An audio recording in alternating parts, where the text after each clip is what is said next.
Welcome back once again. आज हम अपने इस वीडियो में करेंगे class 8th English the English weaves book का chapter 6 the way through the woods के क्वेश्चन आंसर्स। इसमें हम पहले इसकी समरी देखेंगे, फिर हम इस पोएम का कंप्लीट सॉल्यूशन और इसका एक्सप्लेनेशन का लिंक आपको डिस्क्रिप्शन में मिलेगा, तो आप वहाँ से जाके देख सकते हैं। तो चलिए वीडियो स्टार्ट करते हैं। Summary. This poem tells the story of an old road that once passed through the woods but was closed 70 years ago. तो ये कविता एक पुराने रास्ते की कहानी कहती है जो कभी जंगल से होकर गुजरता था, लेकिन 70 साल पहले उसे बंद कर दिया गया। Over time, nature reclaimed the path. Rain, weather, and new planted trees have hidden all signs of it.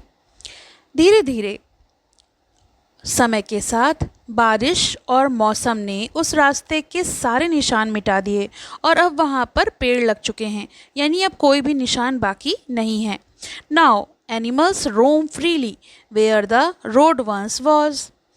अब जो जानवर हैं वो उस जगह पर स्वतंत्रता से यानी निडर होकर घूमते हैं जहाँ कभी रास्ता था। However, the poet suggests that if someone visits the woods during a quiet summer evening, they might sense the ghostly presence of the past, the sound of a horse, a swish of a skirt, as if memories still linger.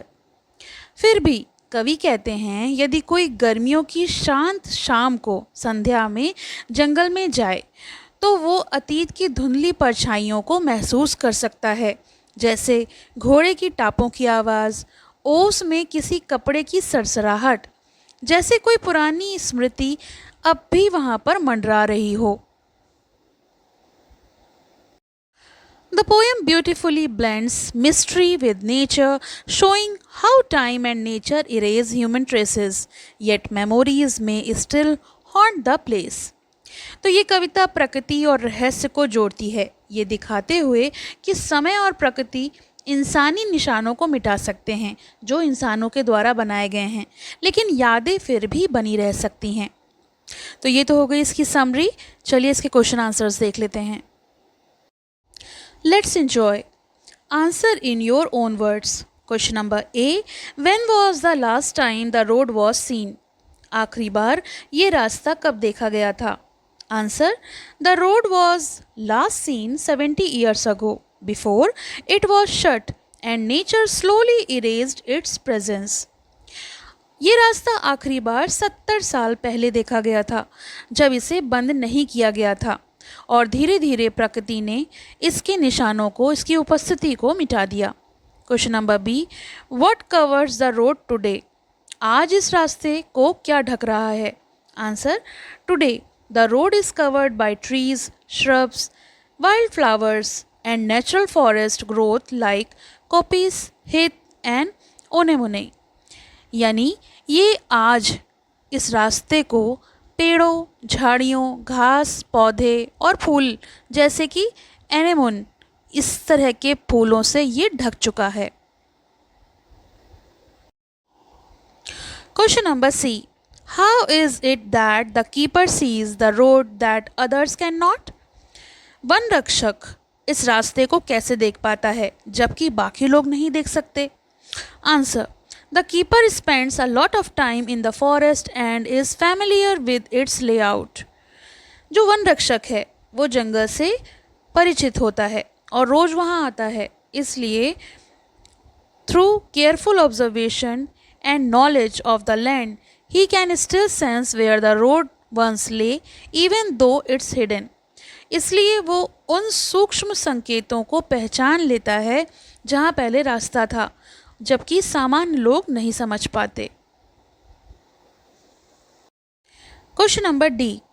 What are the sounds and sights that one experiences when one enters the forest on late summer evening? जब कोई गर्मियों की शाम को जंगल में प्रवेश करता है तो उसे कौन कौन सी आवाज़ें और दृश्य अनुभव होते हैं? Answer. On a late summer evening one might hear the cool breeze rustling, otters whistling for their mates, and possibly even the faint, mysterious sound of a horse hoofs and skirt brushing the dew, echoing like memories through the misty woods.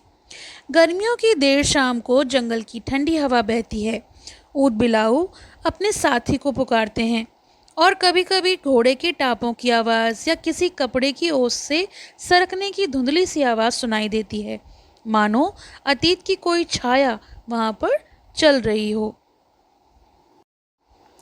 Think and answer. Question number 1. Answer with reference to the contest. First one, weather and rain have undone it again. Question number 1. What is it? What does the poet mean by the word undone? तो it का यहाँ पर क्या तात्पर्य है? Undone शब्द से कवि का क्या आशय है?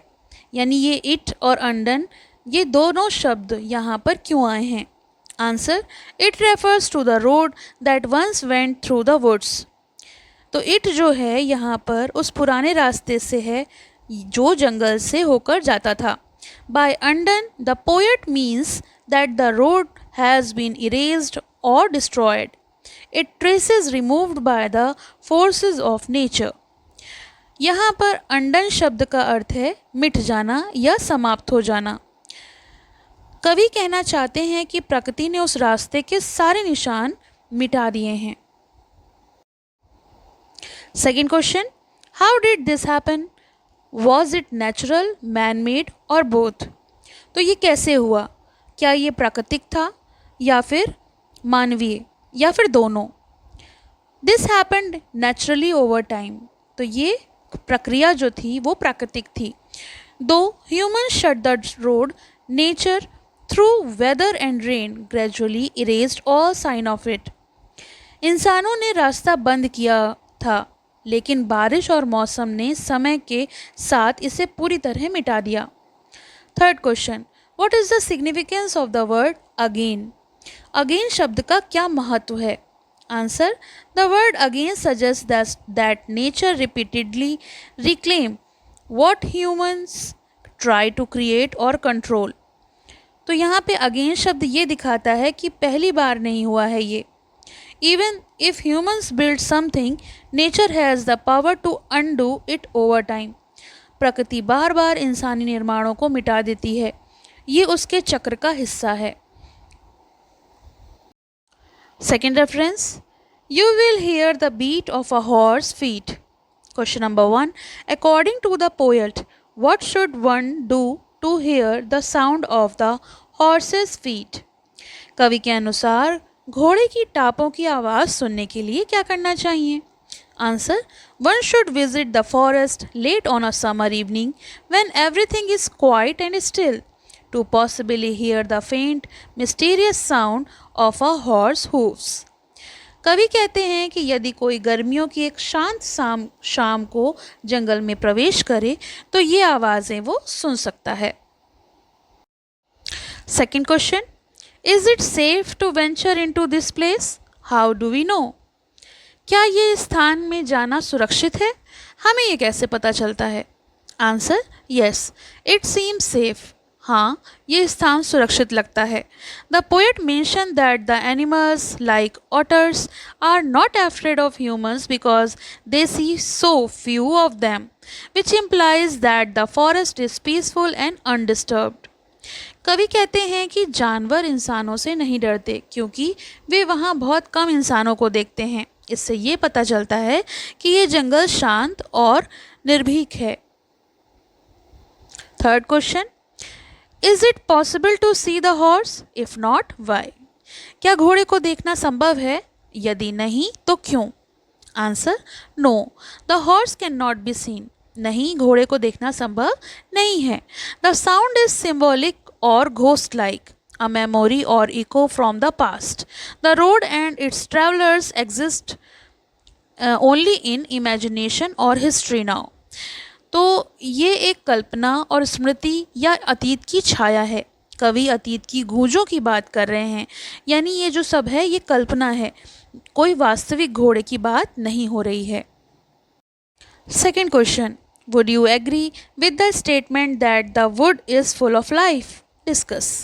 क्या आप इस बात से सहमत हैं कि जंगल जीवन से भरा हुआ है? तो उसे स्पष्ट करें. Answer: yes, the wood is full of life. Although it no longer has a road or many human visitors, it is home of various animals like ringdove, badger, otter and fish. हाँ, मैं सहमत हूँ। जंगल अब भी जीवन से भरा हुआ है। वहाँ पक्षी, ऊद बिलाऊ, बिज्जू जैसे जानवर हैं। Plants and flowers cover the land and natural sounds fill the air. और वहाँ पर फूल और पेड़ पौधे भी उगाए हैं जिन्होंने हवा को खुशबू से भर दिया है। The forest has become a thriving peaceful ecosystem, very much alive just without human presence. प्रकृति वहाँ पूरी तरह से जीवित और सक्रिय है, हालांकि इंसान नहीं है, फिर भी। Third question, note the shift in a narrative in the second stanza. What is the poet saying here? कविता के दूसरे अंतरे में शैली में बदलाव आता है। कवि यहाँ क्या कहना चाहते हैं? तो answer: in the second stanza the focus moves from factual description to a more imaginative and mystical tone. While the road is no longer visible, the poet suggests that its memory lingers. The sound of a horse and a passing figure may not be real, but could represent echoes of the past or ghost of history. तो कविता में पहले भाग में कवि यथार्थ में बात करता है, रास्ता अब नहीं रहा, लेकिन दूसरे भाग में वो कल्पना और रहस्य की ओर बढ़ता है। अब वह कहता है कि अगर ध्यान से सुना जाए तो घोड़े की टापों की आवाज़ सुनाई देती है, मानो कोई पुरानी आत्मा उस रास्ते को जानती है और अब भी वहाँ से गुजर रही है। कवि ये दिखाता है कि प्रकृति भले ही भौतिक निशानों को मिटा दे, लेकिन जो इतिहास की छाया है वो अब भी जीवित है वहाँ पे। It shows how nature may cover physical traces, but memories and legends live in the silence and mystery of a forest. The poet blurred the line between reality and imagination, inviting the reader to feel the history hidden in nature. Question number 4. Who do you think the people referred to as they are, and why does the poet not specify them? कवि बार बार कविता में दे सर्वनाम का प्रयोग करते हैं, जैसे they shut the road before they planted the trees, as though they perfectly new and etcetera. आप क्या सोचते हैं, ये लोग कौन हैं? कवि इनका स्पष्ट उल्लेख क्यों नहीं करते?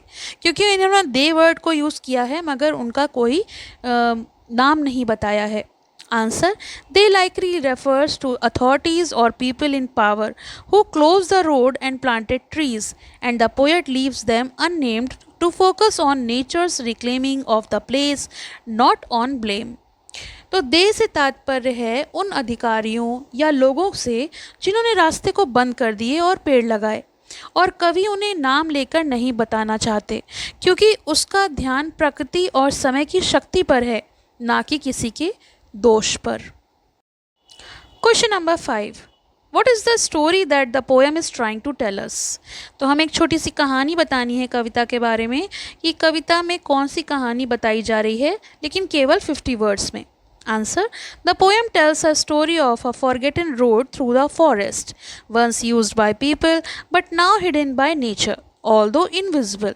Its memory lingers in sounds and whispers, showing how nature reclaims human spaces while preserving traces the past in mysterious dream-like way.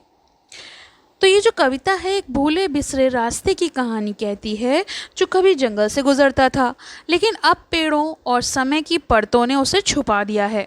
हालांकि ये रास्ता अब दिखता नहीं, पर उसकी यादें जंगल की रहस्यमयी आवाज़ों और संकेतों में अब भी जीवित हैं। Last question, question number 6. What does the speaker mean by the lines as though they perfectly knew the old lost road through the woods, but there is no road through the woods? तो इन पंक्तियों से कवि का क्या आशय है? Answer: the speaker means that the imagined figures seem to know the lost path, but in reality the road no longer exists and lies only in memory or illusion. तो कवि कहना चाहते हैं कि कल्पनाओं में दिखने वाले ये व्यक्ति उस भूले हुए रास्ते को जैसे पहचानते हों, जबकि वास्तव में वो जो रास्ता है अब मौजूद नहीं है, केवल स्मृति और कल्पनाएं ही बची हैं। पसंद आया हो तो लाइक करें, शेयर करें और चैनल को सब्सक्राइब करें।